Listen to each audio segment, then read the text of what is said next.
again, we answered those two questions about NSBE. Again, as a very powerful society that I'm still a part of, I still stay in good connection with. You got IEEE, I had learned about them and was a member in undergrad at IIT. So these two organizations you should know about, great answers and responses to what you had did in the do now section. Make sure the answers are in your document. So now we're going to move on a little bit. Who would like to read for 10 points the exit slip info? Nobody? Okay, I'll read it. So this is, again, what you do towards the end of class. Don't forget it is 20 points towards your whole 100 points of your assignment today. So exit slip is classroom term of day, potential difference. Look at the definition for it, usually in terms of engineering or what we did in physics. Word of the day is equilibrium. You have to look that word up as well and come up with a sentence. The agenda of today's objective, this is like part 2. We're going to do that wicked problem we did yesterday. That was a lot of work. So if you have your notes from the past of yesterday, you literally can copy sections of what I'm about to do and just recalculate. But I'm going to do it on the board because that's part of my, that is my job as a physicist and a teacher, to redo the problem as many times as necessary till you get it. So students will be able to mathematically simplify a multiple resistor series direct current, that's DC for short, into, or DC is just like the current because you have direct and then you have alternating, into the respective equivalent resistance. This segment we're reviewing is electric current analysis or electric current electric circuits. You usually study this in electrical engineering, but physics version is just basically it's the chapter 21, I think. All right, let's come out of this for a second because now we're going to do simulations.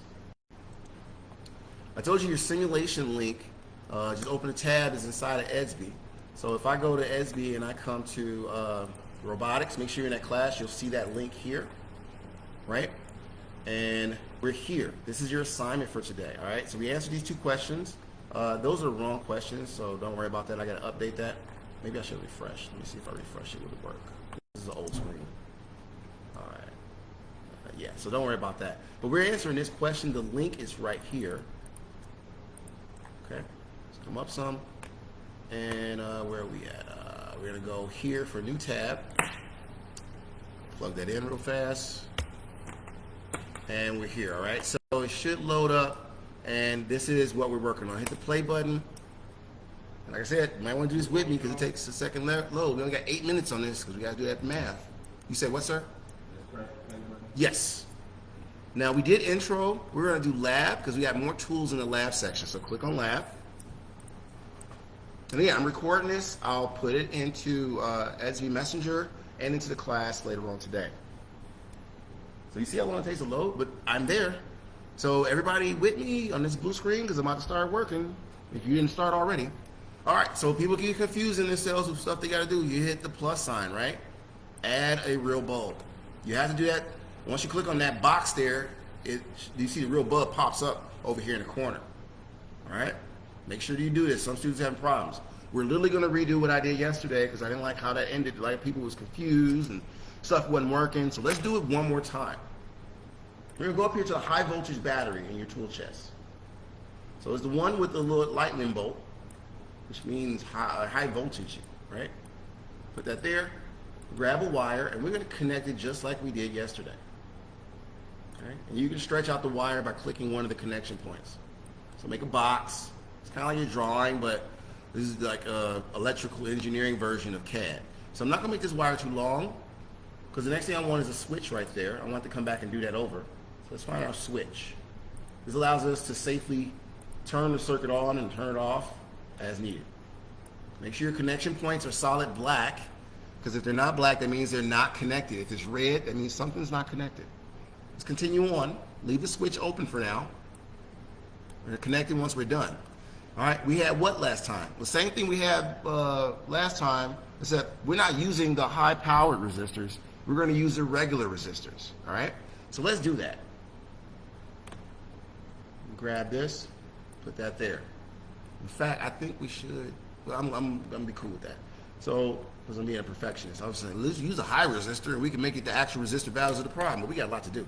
So 3 resistors, doesn't matter what they are.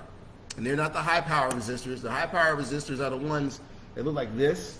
They're 1,000 ohms, all right? We don't want that much. We just want to see the difference from yesterday Yesterday we used a high power resistor, so that's more current to slow down. We should get a lot more energy out of this automatically because the resistors are lower, so they can't resist the current as much. Now you can tell how the current's working because you see these little blue dots, which are electrons that are passing around, or coulombs. All right, so continuing on, I'm going to turn my circuit this way, put a resistor that way, okay? And then grab a resistor, a regular resistor, y'all. All regular resistors. You know, regular resistors have these bands that you can change. Those bands tell you exactly how much resistance you have mathematically. Okay, good.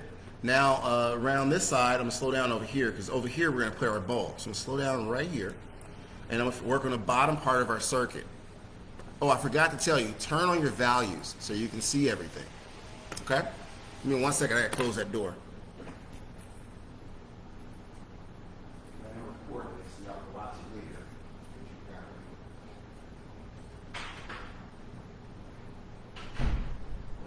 So we're going to put into the circuit an ammeter. Go to your tool chest and grab an ammeter, and we're also going to use another device called a current probe. So we're going to grab the ammeter, we're going to put that here, and then we need some wires to surround it. Okay? And then I'm going to do something a little different because it seemed like y'all had problems understanding the fuse. It was popping. You didn't know how to read the current, the ammeter, to know when your fuse will pop. So let's grab a fuse. This will safeguard our circuit. We'll grab another wire, continue on, and slow down for a second. Right here, the fuse is rated to be greater than, if the current goes greater than or equal, that's a mathematical symbol there, of 4 amps, it's going to pop the circuit. So click on it and bring it back down to around 2 to 2.5, like we did yesterday. All right, that means this ammeter, when it says 2 or 2.5, or 2.6 is about to blow. Then you have to click on this fuse again and hit this symbol here to restart the fuse. It's kind of like replacing the fuse with a new one. All right, we're close to done. Let's get our tools out, but we forgot about our bulb, right? Our real bulb. All right, so it's approximately about 2 screenshots. You're gonna do one with cartoon version and one with blueprint, but they're not gonna change, right? So, all right, everything is ready, all right? Like Carson was noticing, don't worry about that. That's called continuity. That's a little bit of current that's just bouncing around, all right? He was like, man, why is my bulb jumping like that? It's supposed to, Carson, because there's still, you popped your fuse, you mean? Okay, so turn it back on. You know how? You click on the fuse, and you see this symbol over here. If it's yellow and not gray, that means your fuse popped. See it? All right. Right, you click on it, and it should. If it pops again, you got to figure out how to not make it pop. Yeah, so that means something you got to change, right? Right. Okay, so let's think about it. We got a whole, because I haven't turned mine on yet, sir. You jumping ahead, brother. I got my circuit open. Because I was not done, sir. I was about to, have you figure out how to make it work, but you jumped ahead. You closed your circuit. Anyway, said my fuse popped. You weren't supposed to close your circuit yet. That's why I did that.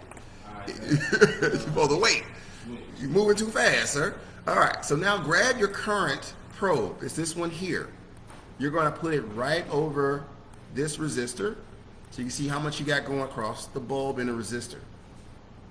So let's put it right here at the connection point, okay? That way you'll be able to still click on the resistor. Now, I got 2 ways you can fix this circuit. We can increase the voltage. Now remember, current is like water. The resistors are like the valves. You can turn them all the way up or turn them all the way down and water will flow. Or you can change your voltage. Either way, you know your fuse can only handle 2.5 amps. You'll know your current from this ammeter in the circuit here and over here. If either of these say 2.5, your fuse will pop. Okay? So one other thing is voltage. You come here and we're going to grab a probe and we're going to put it across the resistor here and the resistor over here. Okay? Everybody do this right now because we're running out of time. We're 9 minutes into this circuit. Everybody got this? Because we've got a lot of math to do. And it won't be too much if you remember your notes or you have your notes on Google Drive. You can use some of those notes again. You can recycle them. Okay?